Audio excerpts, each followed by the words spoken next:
Those responsible for the railway sabotage in Poland have been found. The Polish prosecutor's office has officially charged 2 Ukrainian citizens with committing acts of sabotage of a terrorist nature on behalf of Russia. They managed to escape to Belarus. In addition, Poland has decided to close the Russian consulate in Gdansk, the last one still operating in the country, following 2 acts of sabotage on the railway between Lublin and Warsaw.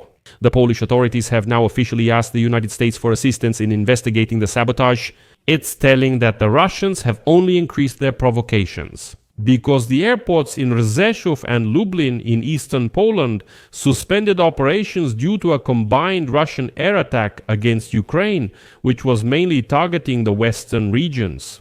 Today, the so-called military Schengen was introduced in the European Union.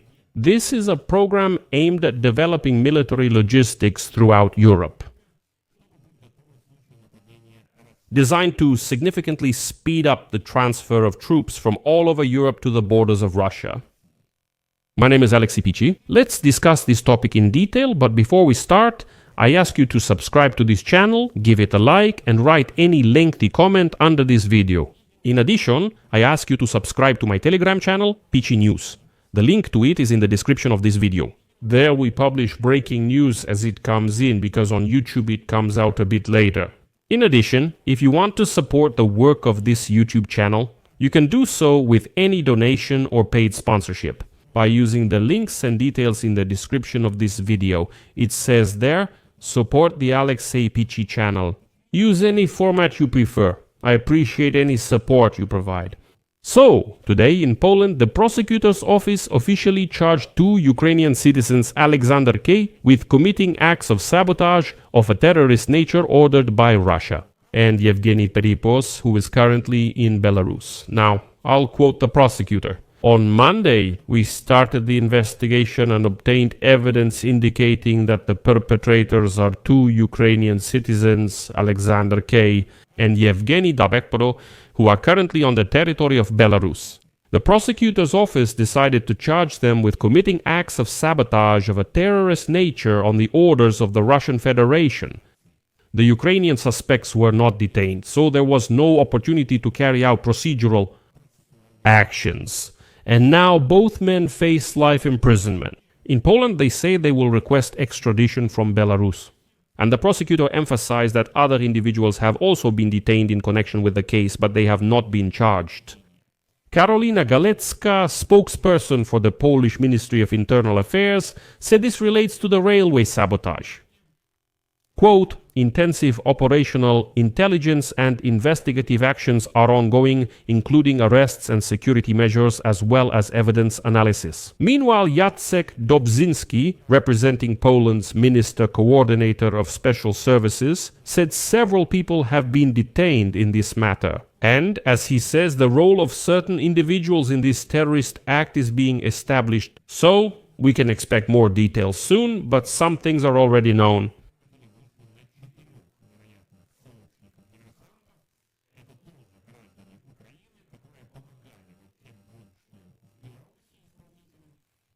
As a result, in response to Russian sabotage, Poland decided to close the Russian consulate in Gdansk, the last one still operating in the country after 2 acts of sabotage on the railway between Lublin and Warsaw. Although the statement by Polish Foreign Minister Radosław Sikorski sounded like this: I have decided to withdraw consent for the operation of the last Russian consulate in Gdansk.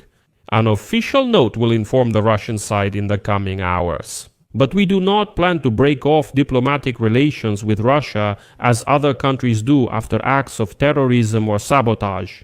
Warsaw has repeatedly warned Moscow that in the event of hostile actions against Poland, the response will be a further reduction of its diplomatic and consular presence in the country. Russia not only did not stop such attempts, but intensified them.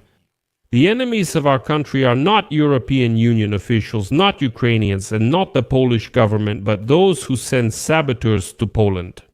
It is obvious that Russia is deliberately recruiting people with passports for such actions. That is, it is obvious that they first look for Ukrainians who would agree to this, and then they recruit them. Because this way, They can create propaganda that Ukrainians are to blame for all the sabotage in Poland and accordingly further fuel the hatred of Poles towards Ukrainians. Even Poland's Prime Minister Donald Tusk admitted this today. He stated that one of Russia's goals is to fuel anti-Ukrainian sentiment in Poland. Tusk said Russia wants to create chaos, panic, speculation, and boost anti-Ukrainian sentiment. Next is a Donald Tusk quote. This is especially dangerous in countries like Poland, which already bears a heavy burden with over 1 million Ukrainian refugees. Therefore, for obvious reasons, it is becoming easier to stir up anti-Ukrainian sentiment. Nevertheless, it is important to note that the President of Ukraine, Volodymyr Zelensky, had a conversation today with the Prime Minister of Poland, Donald Tusk, and both agreed to establish a Ukrainian-Polish group to investigate and prevent future sabotage. Quote, our information matches. All the facts point to a Russian trace behind all of this. No one except the Russians is interested in this. Ukraine is ready to cooperate with Poland at different levels and share all information. We agreed to create a Ukrainian-Polish group that will work on preventing similar situations from Russia in the future. We appreciate all the help from Poland and are always ready to work together to jointly protect lives and counter any possible sabotage and challenges. At the same time, it is known that Poland has reached out to the United States today for help in investigating sabotage on the railway, and contacts have already been established for this purpose. And several sources in the Polish media have confirmed that Polish and American intelligence services have already discussed 2 incidents on the railway between Warsaw and Lublin over the past weekend, which Poland officially considers acts of sabotage with a Russian trace. And against this background, it is important to note that today, the European Commission's board approved a proposal to improve military mobility in the European Union to facilitate rapid movement and the unhindered transfer of troops, equipment and military assets, and for all equipment in Europe. To understand why this is important for Europe in the European Commission, today in the European Commission,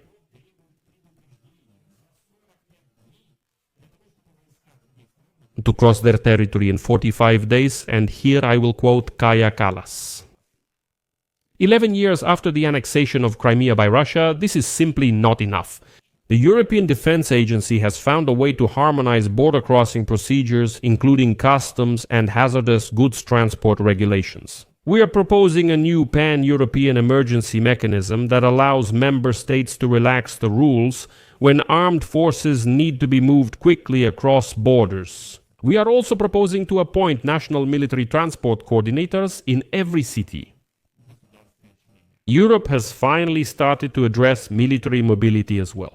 And I have a separate episode on this topic because it's a mess. And it really takes 45 days to move tanks, for example, from Central or Western Europe to the eastern flank busy now 45 days. By then, Russia could have already taken over the Baltic countries. So friends, I'll stop here. Share your opinions and conclusions in the comments under this episode. Subscribe to the channel, hit the bell, and don't forget to like. That's all for now. Take care of yourselves. Goodbye everyone. Subtitles created by